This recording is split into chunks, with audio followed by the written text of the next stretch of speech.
Hi, everyone. Welcome to message number 3. This is Community Health and Wellness, and we are going to be addressing the behavior of two microbes, HIV and SARS-CoV. And what we're going to be looking at are the behavioral dynamics related to these two microbes. And so what we are going to be addressing is when microbes mimic humans, and we are going to be looking at dynamics related to autoimmunity and immunodeficiency. So let's quickly do a breakdown of what we will be addressing. We will be addressing similarities related to these two microbes, also known as mimicry. We will be looking at the dynamic of evading and invading behavior related to these two microbes. We will be looking at the manifestations of autoimmunity and immunodeficiency related to the behavior of these two microbes. And then we will be addressing the framework or the cognitive schema that you might want to utilize when you are thinking about the implications for all of this. And so we are going to address this by looking at a practical example, a practical human example of this dynamic. We are going to be looking at one article that addresses autoimmunity with respect to SARS-CoV. We are going to be looking at a bit of another article that addresses autoimmunity with respect to HIV. And in looking at these two microbes and these behavioral similarities, we are also going to link these dynamics up with the dynamic known as lupus. In terms of celebrity status, when individuals tend to think about HIV and AIDS and celebrities, there's a tendency to focus on Magic Johnson. However, there was another individual who suffered with this healthcare issue, and it was Arthur Ashe. Now, Arthur Ashe acquired this situation based upon a blood transfusion. And so he had surgery, he had a blood transfusion. This was early in terms of the crisis. And so therefore the blood supply was not being tested for this particular microbe. And so during this blood transfusion, he acquired this particular healthcare situation.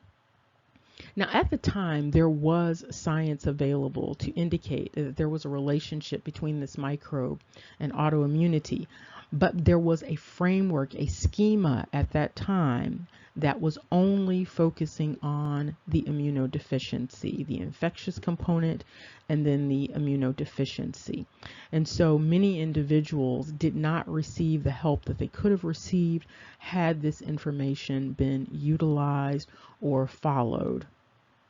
But often when you have research coming from researchers in the lab, there may be a disconnect between the researchers and those who are providing care. And so the information may be there, but it may not be readily utilized by all of the people that could be utilizing it. And so we are going to be looking at a framework that considers the totality of these dynamics with respect to HIV and SARS-CoV-2. And in looking at these dynamics, it will be clear that there are autoimmune dynamics that should be addressed or should have historically been addressed with respect to not only HIV, but SARS-CoV-2. And so let's look at that. Now, what many may not know is that there has been an ongoing battle related to HIV.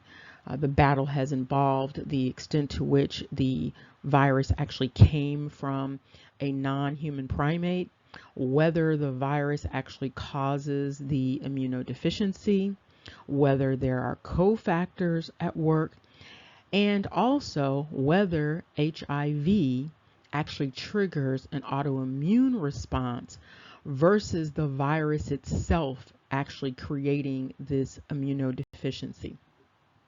Now, what's noteworthy is that while people were really focused on whether you could contract this particular virus through different means, one of the things that was not looked at or considered or talked about again in public discourse was this autoimmune dynamic. But as you can see when you look at the screen, you see that this is an article, a very old article, and this is coming out again out of NIH. So this is the National Library of Medicine, National Center for Biotechnology Information. And the article is coming out of Current Opinion in Immunology. Now, what's noted is this article is from 1989.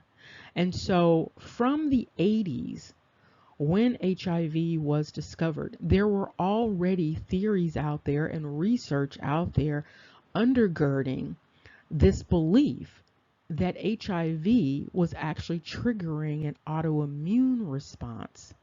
And so you didn't really hear much about that because there was so much focus on the immunodeficiency. And there was also so much fear surrounding discussions about HIV and AIDS that it was very difficult for people to have open, honest discussions about the science. And so you can see here, the name of this article is Autoimmunity and the Acquired Immune Deficiency Syndrome. And again, this is from 1989. This is coming out of the Division of Rheumatology and Clinical Immunology, University of Maryland Medical School, Baltimore, and Experimental Immunology Branch, National Cancer Institute, National Institutes of Health, Bethesda, Maryland. And so this is not research that is coming from popular media. This is coming from a legitimate research source. And so again, this is information that has been largely overlooked. However, it ties directly to the current situation with respect to SARS-CoV-2. We're going to quickly look at what this article was addressing before we go into the discussion about SARS-CoV-2 and how the behaviors of SARS-CoV-2 and HIV resemble. And so you see in this article from 1989, the acquired immune deficiency syndrome, also known as AIDS, is a consequence of infection with the human immunodeficiency virus.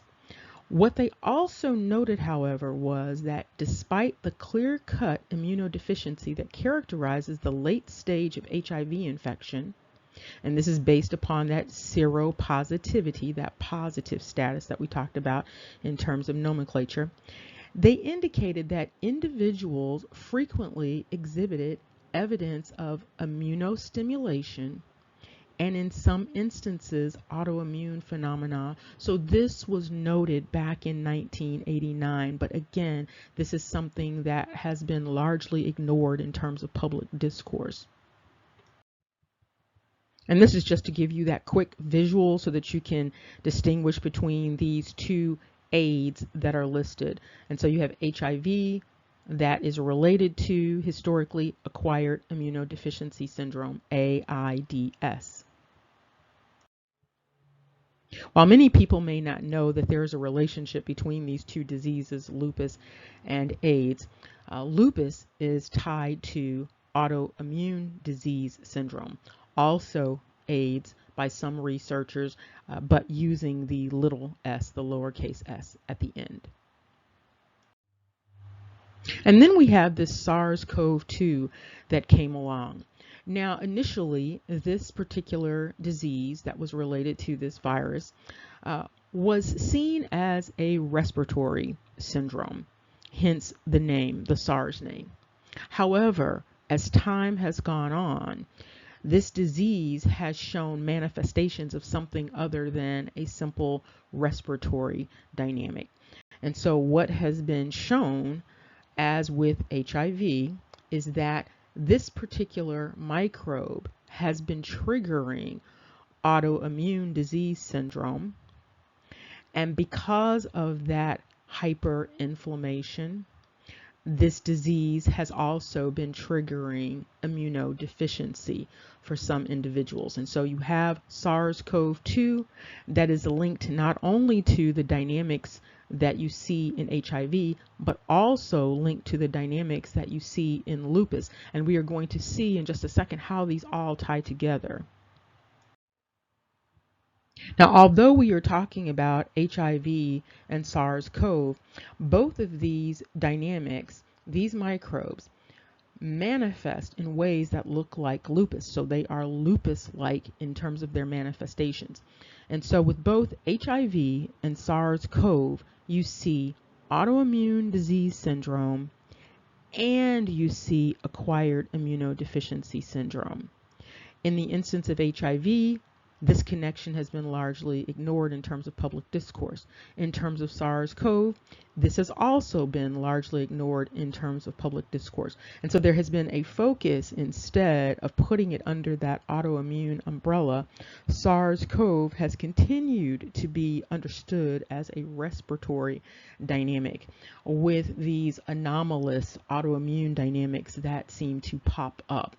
There has also been a relationship between HIV and SARS-CoV-2 and these what are called these underlying conditions.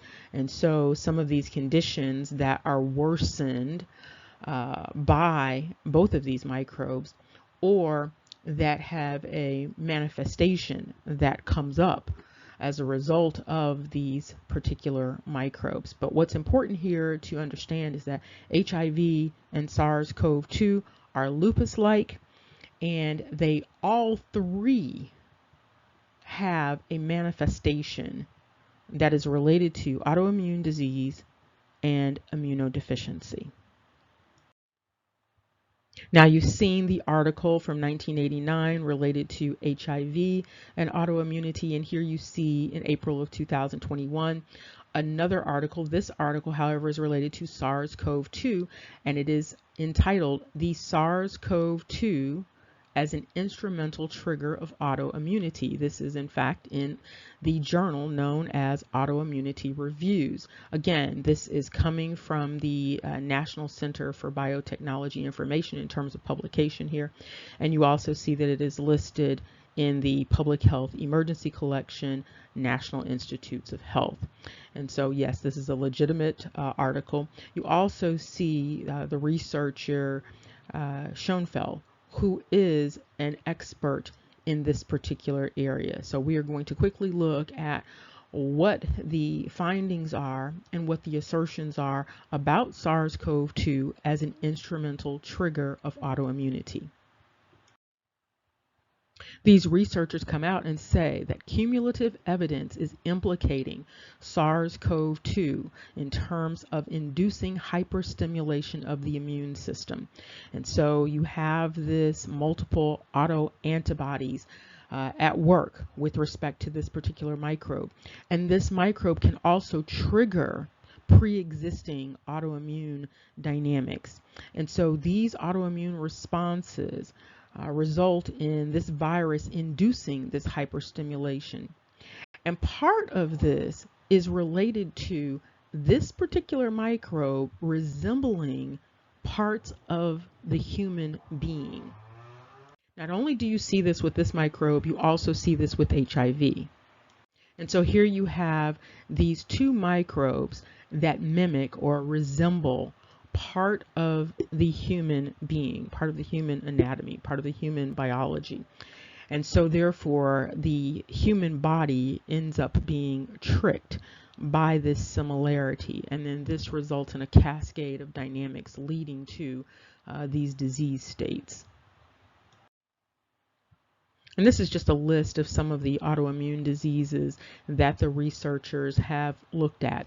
There are some additional ones, and we will quickly look at those, but you can see here that this is related to everything from Graves' disease to systemic lupus to viral arthritis. You see the Kawasaki disease. And so you see there are a number of diseases that fall under that autoimmune umbrella, with lupus being generally thought of as the big one because it is multisystemic. So it may not just impact one part of the body, but it has the potential to impact all parts of the body. Some additional autoimmune dynamics to consider are things like diabetes, asthma, high blood pressure, sarcoidosis, and cancers. And this is a diagram inside of the article, and you can take some time to look at it. What it does is it breaks down the autoimmune antibodies related to SARS-CoV, and then you can see the related autoimmune diseases. And if you look around it, you can see things like over on the left, you see type 1 diabetes, you see the ANA, autoantibodies up at the top, you see vasculitis, you see SLE. So you see a number of things that are talked about in the article so that you can have a visual aid for understanding it. Now, although SARS-CoV has presented quite a global concern, one of the things about SARS-CoV is that it has presented a gift in terms of information. Because what it has shown is that for a very long time now, many of these diseases that have been considered autoimmune diseases, that there is an awareness that these diseases are largely caused by, triggered by microbes, and in particular viruses. And so in dealing with these particular autoimmune dynamics, it would stand to reason that the approach would be understanding the cause first and then eradicating the cause. And so what has been done, however, historically is sort of shutting down the immune system so that you don't see that hyperstimulation. But what you have with SARS-CoV is a gift, because what it is telling you, based upon all of these diseases that are popping up in relation to it, and there are new diseases that pop up every day where they will say, now people are having symptoms of this, now people are having symptoms of that. Every system in the body has been impacted. And so again, this particular microbe, in terms of information, in terms of research, in terms of science, it has presented humanity with one of the greatest research healthcare gifts in terms of information. And so it has provided information, very definitive information about these autoimmune dynamics. And so you don't have autoimmune diseases impacting people the same across the globe. And so in some instances, because certain groups of people are more heavily impacted than others, you may not get the response for those individuals that you would get if the situation were a little bit more widespread in terms of impact, but it's sufficiently widespread. Okay, so here you have this discussion that the onset of autoimmune diseases from this hyperstimulated state from the immune system are basically related to genetic, environmental, and hormonal factors. And so you will see those three things potentially driving some of the bodily responses. Viruses, however, have been identified as a substantial component of the environmental factors that impact the immune system. And so you have viruses such as the Epstein-Barr, HIV, cytomegalovirus. So you have a number of viruses that have been noted as being related to these autoimmune dynamics by triggering these hyperimmune responses. Now, some people don't have hyperimmune responses. Their bodies are able to allow things to exist or coexist without responding. However, for some individuals, their immune systems are heightened, and so therefore their immune systems are hyper responsive to anything that is foreign or that's not supposed to be there. And so you can see here that there are a number of viruses very specifically that have been identified, including HTLV, which was also a name that was used for HIV at one point. And so sometimes you have these viruses being named and renamed over time. And just to clarify the point that was made about the three components, the genetics, the environment, and the hormones, sometimes people will confuse the social understanding of race with genetics, and it's not the same thing. And so you have genetic lineages that are impacted in ways that are different from other genetic lineages. And it's not about phenotype, it's really about those genes. And so we are talking about genetics versus race. And so it's not about skin color, it's really about particular genetic lines. And so that's important to keep in mind when you're thinking about the things that are creating these dynamics. In other discourse, you have conversations about why you have people who are in the Americas, who are brown people, having autoimmune dynamics that you don't see in West Africa. And of course, the assertion is that the people came from West Africa. However, you do not see the same level of autoimmune dynamics in West Africa that you see in the Americas, and in particular in the United States. This also ties into, because SARS-CoV is an autoimmune dynamic, it ties into potentially the reason why you are not seeing the same manifestations with respect to this particular disease in Africa. And so Africa appears to be going largely unbothered by this. What you see in the United States, there has been quite a bit of focus on particular groups of people who have significant autoimmune histories, just genetically significant autoimmune histories.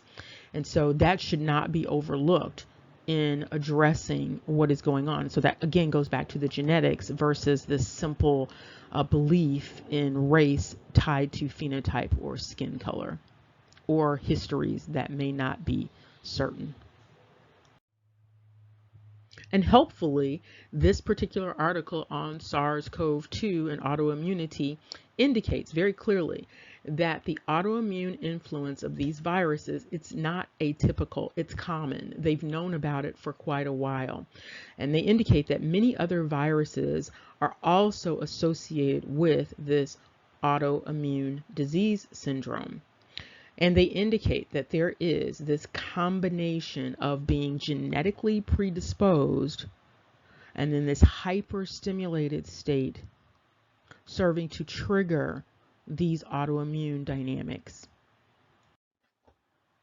Now, what they point out is this issue of mimicry, this issue of homology, this issue of similarity between sequences in humans and then components of SARS-CoV-2. You also see this similarity with respect to SARS-CoV-2, HIV, and the human body. And here the researchers point out that molecular mimicry is at work with respect to this autoantibody response. And so you have microbes that resemble part of the human immune system generally. And what ends up happening is that the immune system allows this microbe to bypass and go wherever it wants to go. Then it gets to wherever it's going to get to and enters the cells.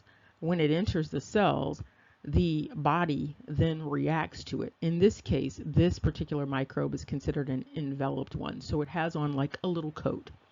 And so it has on its little coat, its little costume, its little disguise. And so it gets past. And then eventually it takes its little coat off. And the real thing is then shown. So it is putting on a masquerade initially in order to bypass the surveillance system of the human body. But this masquerade only lasts for so long. And once the masquerade is over, the immune system goes after this particular microbe that is integrated with the actual human body. And so it looks like the immune system is attacking itself. However, it's basically trying to attack what has invaded by evading the immune system. And this is just a recap of what mimicry is all about. And so when you're talking about mimicry or mimicking, you are talking about microbes imitating some aspect of the human body. And so you have imitating, you have impersonating, you have these microbes doing some copying behaviors, spoofing, and just in general resembling some aspect of the human body. And you can see this mimicry with respect to animals and plants or cells. And so this is just an image that has often been presented of SARS-CoV. It's unclear if this is an actual image. Some of these images are quite dynamic and quite colorful. However, you have SARS-CoV mimicry that is based upon this idea of evading and then invading. And so it is able to evade the surveillance system of the body, and that is what allows it to invade and do what it does, which is sort of trigger this response to it once it is in there. And this is another colorful illustration demonstrating what takes place when you have that interaction between an invading microbe and the human body. And so you also see this indication of the human body also attacking what is understood as part of the human body, but it's really going after, again, this microbe that has invaded after it has evaded. And so understanding both HIV and SARS-CoV-2 as autoimmune dynamics related to immunodeficiency, when you understand it that way, it sort of puts it in another realm in terms of how do you address it. And so it's not as easy as simply saying that you're going to attack the microbe, because when you're talking about an autoimmune dynamic, you have to remember that in attacking the microbe, you might also be attacking the self in the same way that the body is attacking the self. And so these are some things to consider in terms of prevention, in terms of intervention. You have to really start to look at these dynamics in the same way that you look at other autoimmune dynamics. Now, again, what has been identified is a magnificent gift in this thing in terms of the information that it is providing, because this changes the entire framework of dealing with autoimmune dynamics. And so what should be growing out of this is an entire body of research on new ways of addressing autoimmune manifestations. Because if autoimmune dynamics are related to microbes, one of the first things that you need to address is the microbe. How the microbe is addressed may vary based upon the microbe and the individual, but what is there is essentially a microbial dynamic in many instances. And the research is showing this over and over and over again. And you've had this research going on for quite a while, even when you look at HIV going way back to the 80s. Now, as we wrap this up, let's just touch on immunodeficiency. One of the things that happens with respect to autoimmunity and this hyperstimulation is that after a while, with all of this autoimmunity and this hyperstimulation, the immune system becomes exhausted. Components of it become exhausted, and you see what is known as depletion. And when this exhaustion and depletion takes place, then you have an individual whose system is more vulnerable to other, what they say in terms of AIDS is opportunistic infections. And so that's one of the risks of allowing the autoimmunity to sort of run amok. Now, it's important not to really pathologize autoimmunity, because what's happening with autoimmunity is it's not the individual's body attacking the individual as the way it's presented. The body is actually trying to address something that is out of balance and something that's not supposed to be there, something that's kind of out of whack. And so the body is basically doing what the body believes it should be doing. However, in some instances, as with HIV, with SARS-CoV, you have the body becoming depleted in trying to engage whatever it is the body is trying to engage, and then resulting in this depleted state. And so as we wrap this up, we have addressed the similarities related to these microbes, mimicry. We've looked at the issue of evading and invading behavior in terms of these microbes. We've looked at the manifestations of autoimmunity and the relationship between autoimmunity and immunodeficiency, and how it's important to recognize this relationship. We've also looked at a framework, a cognitive schema for understanding the implications for all of this.